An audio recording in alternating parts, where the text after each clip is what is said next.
एक नाव आहे निलेश चव्हाण, जे गेल्या काही दिवसांपासून राज्याच्या राजकारणात समाजकारणात खूप चर्चिलं जात आहे आणि याचा संबंध आहे तो पुण्यातील वैष्णवी हगवणे आत्महत्या प्रकरणाशी। या प्रकरणातला हा आरोपी निलेश चव्हाण जो गेल्या 10 दिवसांपासून फरार होता, मात्र आता सगळ्यात मोठी बातमी समोर आली ती म्हणजेच याच निलेश चव्हाणला अटक करण्यात आलेली आहे।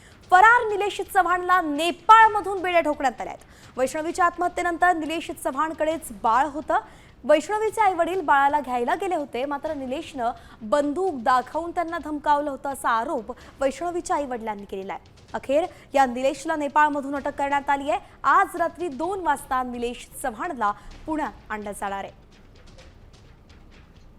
ही दृश्य आपण सध्या साम टीव्हीवरती पाहतोय। एकीकडे तुम्ही पाहताय की पोलिसांचं पथक या ठिकाणी दिसतंय आणि या पोलिसांच्या पथकानं निलेश चव्हाणला आपल्या हातात धरलेलं आहे। हाच निलेश चव्हाण जो लाल टी-शर्ट मध्ये आपल्याला दिसतोय, त्याला नेपाळमधून अटक करण्यात आली आणि सोबत बावधन आणि पिंपरी चिंचवड पोलिसांचं पथक दिसतंय, जे थेट पुण्यातून नेपाळपर्यंत पोहोचलं आणि 10 दिवसांच्या या शोध मोहिमेनंतर निलेश चव्हाणच्या मुसक्या आवळण्यात आल्यात।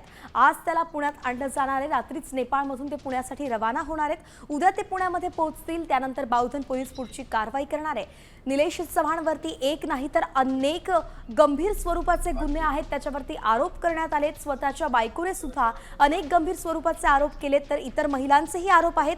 त्यानुसार आता निलेशवरती कशी कारवाई केली जाणार आहे पाहावं लागेल। देवानी बरगवतोय या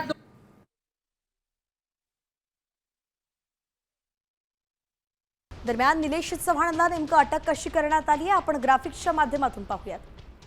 मात्र त्याआधी आपण पाहतोय आपले प्रतिनिधी गोपाळ मोटघरे आपल्यासोबत जोडले गेलेत। गोपाळ, आपण पाहतोय निलेश चव्हाणच्या मुसक्या आवळण्यात आल्यात। आज रात्री त्याला पुण्यात आणलं जाणार आहे। कशी असणार आहे ही संपूर्ण कारवाई?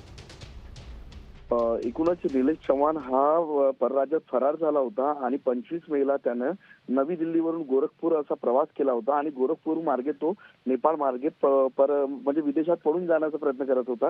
या दरम्यान पिंपरी चिंचवड शहर पोलिसांच्या गुन्हे शाखा क्रमांक 4 पथक, त्याचबरोबर गुंडाविरोधी पथक आणि सायबर पथक या तिन्हींनी मिळून निलेश चव्हाणच्या मुसक्या आवळलेल्या आहेत। सध्या निलेश चव्हाण हा नेपाळ बॉर्डरवर आहे, पिंपरी चिंचवड शहर पोलिसांच्या ताब्यात आहे। पिंपरी चिंचवड शहर पोलीस आज रात्री मध्यरात्री त्याला पुणे विमानाने पुण्यात आणणार आहेत आणि उद्या त्याला कोर्टासमोर सादर केलं जाण्याची शक्यता आहे। तर उद्या निलेश चव्हाणला कोर्टासमोर हजर केलं जाणार आहे। आज रात्री त्याला नेपाळमधून पुण्यात आणलं जाणार आहे। अतिशय मोठी बातमी आपण पाहतोय, कशा प्रकारे तो पळून गेला होता। जोधपूर मार्गे तो नेपाळला गेला आणि त्यानंतर तिथून परदेशात जाण्याची त्याची तयारी होती, मात्र त्याआधीच पोलिसांनी त्याच्या मुसक्या आवळल्यात। निलेश चव्हाणला महाराष्ट्रात आणल्यानंतर पुण्यात आणल्यानंतर त्याच्यावरती कशी कारवाई केली जाते हे पाहणं महत्त्वाचं आहे। वैष्णवी हगवणे प्रकरणातला तो एक आरोपी आहे, बाळ त्याच्याकडेच होतं। तर आपले प्रतिनिधी गोपाळ मोटघरेंकडे आपण पुन्हा एकदा जातोय। गोपाळ, त्याला पुण्यामध्ये आणलं जाणार आहे, पुढची कारवाई केली जाणार आहे, मात्र अनेक गुन्हे या निलेश चव्हाणवरती आहेत। कुठल्या कुठल्या गुन्ह्यामध्ये तो अधिक जास्त खोलात जाण्याची शक्यता आहे?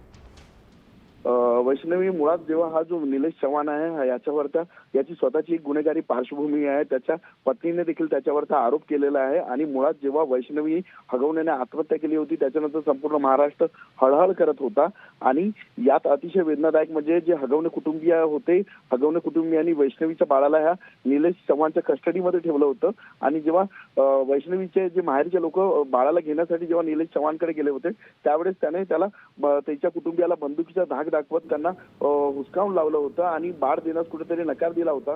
मात्र नक्कीच गोपाळ, आपण पाहतोय की अनेक त्याच्यावरती गुन्हे दाखल आहेत, आरोप आहेत आणि त्यानुसार पुढची कारवाई केली जाणार आहे। अनेक गुन्ह्यांमध्ये त्याच्यावरती एकत्रित कारवाई केली जाणार आहे आणि त्यात वैष्णवी हगवणे प्रकरणात हे महत्त्वाचं असणार आहे। पाहावं लागेल निलेशवरती कशा प्रकारे कारवाई होईल।